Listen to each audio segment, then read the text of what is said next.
नमस्कार शुभ संध्या मुरुपाली आपण मानकु स्वागत करुछि ओडिसा रे। आज श्रावण मासर प्रथम सोमवार ओडिशार विभिन्न शैव पीठ रे जल लगी कले काउडिया। प्रभु लिंगराज को पीठ रे काउडिया माने जलाभिषेक पई पहुंची थिले। सकाळ 4टारु प्रभु लिंगराज को द्वार फिटा जाइथिला। दिन 12टा पर्यंत जल लगी होइथिला। मंदिर रे थिबा आड़काठ निकट रखा जाइथिबा तंबा पात्र रे जल लगी कले काउडिया। परे प्रभु लिंगराज को जलाभिषेक करा सेपरी बाबा अखंडलमणि और धवलेश्वर पीठ रे काउडिया भिड़ परिलक्षित होइथिला।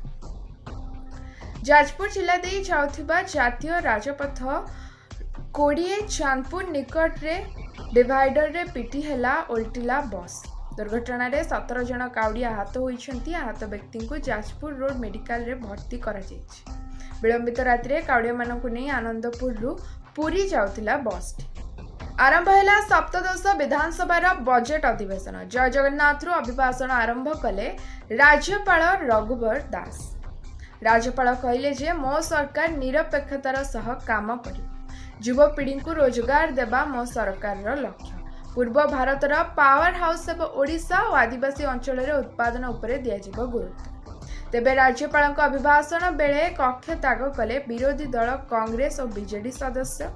जणे एएसओ को राज्यपाल रघुवर दास को पुओ करिथिबा आक्रमणर प्रतिवाद रे कक्ष त्याग कले विरोधी दलर सदस्य।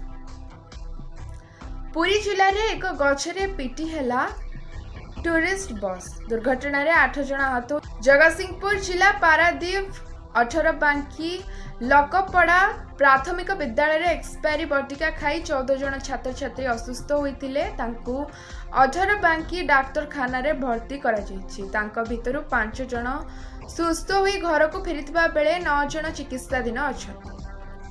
फोलिक एसिड बटिका खाइबा परे छात्र छात्री पेट बथा होइतिला। बांती और देह हाथ फुला भली लक्षण मध्य देखा देइतिला। बटिका रे थिबा खोल रे 2025 एक्सपायरी डेट लिखा जाइतिला। खोल भितरे थिबा बटिका रे 2019 पैकिंग तारीख थिबा बेले 2021 थिला एक्सपायरी डेट। दायित्व ग्रहण करबा परे राज्य एडवोकेट जनरल श्री पीताम्बर आचार्य आज संध्या रे लोकसभा भवन ठारे मुख्यमंत्री श्री मोहन चरण माझी को सौजन्यमूलक साक्षात करिसेंती। एही अवसर में मुख्यमंत्री श्री आचार्य को तांको नूतन दायित्व पई शुभेच्छा अभिनंदन जणाइथिले।